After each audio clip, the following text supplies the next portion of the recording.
Hello everyone, welcome back to our YouTube channel Smart Preparation to Success. How are you all?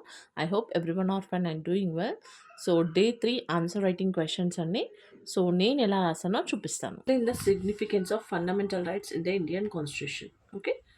So నేను ఎలా రాసానంటే first దీంట్లో key point ఏంటి fundamental rights. So fundamental rights are the basic human rights granted to all citizens by the Indian Constitution. Okay, they are included in part 3 of the Constitution, Article 12 to 35, and are considered the backbone of Indian democracy. So these rights were inspired by the Bill of Rights of the USA, that is called as I told you already, that is Magna Carta of India, and are essentially for ensuring justice, liberty, equality, and dignity of every individual. Okay, next మనకి ఏమడిగాడు సిగ్నిఫికెన్స్ కాబట్టి, so significance ఏంటి, protection from state abuse. Okay, so state abuse అంటే fundamental rights protect citizens. Fundamental rights ఎవరిని protect చేస్తుంది, citizens, from arbitrary actions of the government. Government ఏదైనా unnecessary actions కానీ ఏమైనా తీసుకుంటే అది సిటిజన్స్కి ఎఫెక్ట్ కాకుండా ఫండమెంటల్ రైట్స్ ప్రొటెక్ట్ చేస్తుంది అనమాట. So according to the article 21 safeguards the right to life and personal liberty. Okay, దీనికి ఎగ్జాంపుల్ అనమాట ఇది. Next promotion of equality.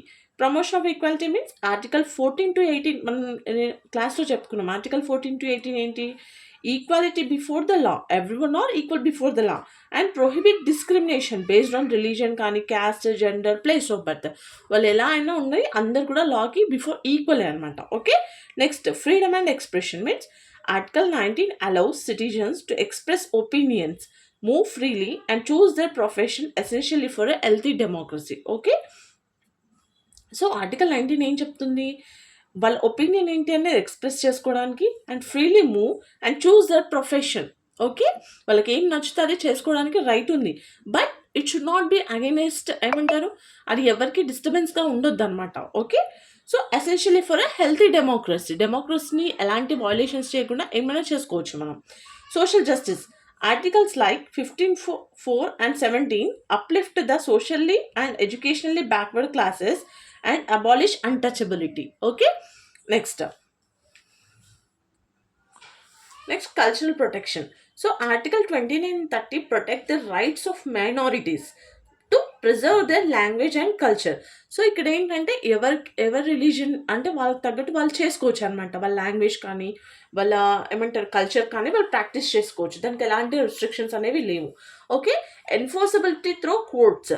Article 32 ఏం చెప్తుందంటే called the heart and soul of the constitution అనమాట. According to the article 32 called the heart and soul of the constitution by Dr. B.R. Ambedkar, allows citizens to directly approach the Supreme Court if their rights are violated.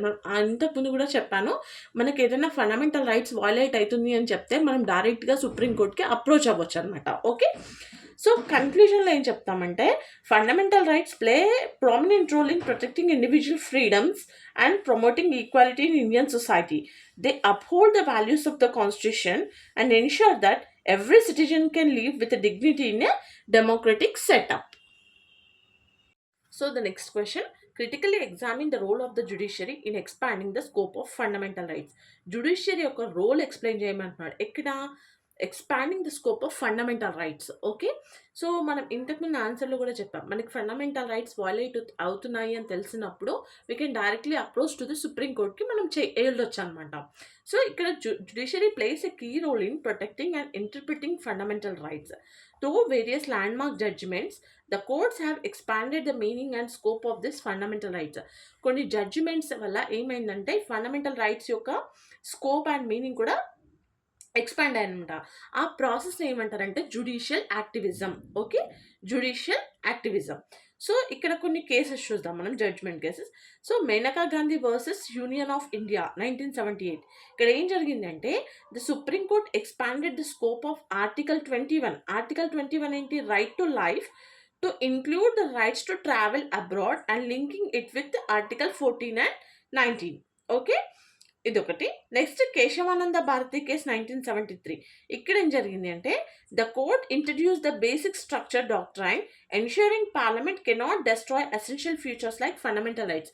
మనము ఇంతకుముందు ఒక చెప్పుకున్నాం, basic structure of the కాన్స్టిట్యూషన్ని మనం change చేయడానికి option లేదనమాట. So చెయ్యాలన్నా through the amendment act నుంచి change చేయాలి. ఓకే, సో అంటే ఇక్కడ ఏమైంది, ఒక బేసిక్ స్ట్రక్చర్ అనేది తీసుకొచ్చింది అనమాట. దాన్ని చేంజ్ చేయాలి అంటే త్రూ ద ప్రాపర్ అమెండ్మెంట్ నుంచే వెళ్ళాలి మనం. Okay. Next, new rights recognised by judiciary. Okay. Judiciary కొత్త రైట్స్ ఏం తీసుకొచ్చింది అంటే, right to education according to the article 21A, గుర్తుపెట్టుకోండి. So right to privacy recognised in Puttaswamy case 2017. Okay. Right to clean environment, right to shelter and right to health were all read in Article 21. Okay. Next, judicial overreach may lead to conflict between different organs of government affecting the balance of power. Okay. అంటే judicial ఒకవేళ involvement అనేది ఉండి అది ఒక conflict లాగా తీసుకొస్తే government మధ్యలో disturbance వస్తాయన్నమాట. ఓకే. సో అది affecting the balance of power, అంటే లెజిస్లేటివ్, ఎగ్జిక్యూటివ్, జ్యుడిషియరీ మధ్యలో మనకి డిస్టర్బెన్సెస్ క్రియేట్ అయిపోతుంది. ఓకే. అన్నెసెసరీ విషయాలలో తల జూలుస్తాయి. ఓకే. నెక్స్ట్ కన్క్లూజన్ ఏంటి అంటే, the judiciary has played a powerful and progressive role in expanding the scope of fundamental rights. So, but at the same time, it should act with care and maintain the balance between the judiciary, legislature and executive. So ఎప్పుడైనా మనం అంటే ఇప్పుడు supreme court ఉందనుకోండి, మనం approach చేయాలి fundamental rights violate అవుతున్నాయని.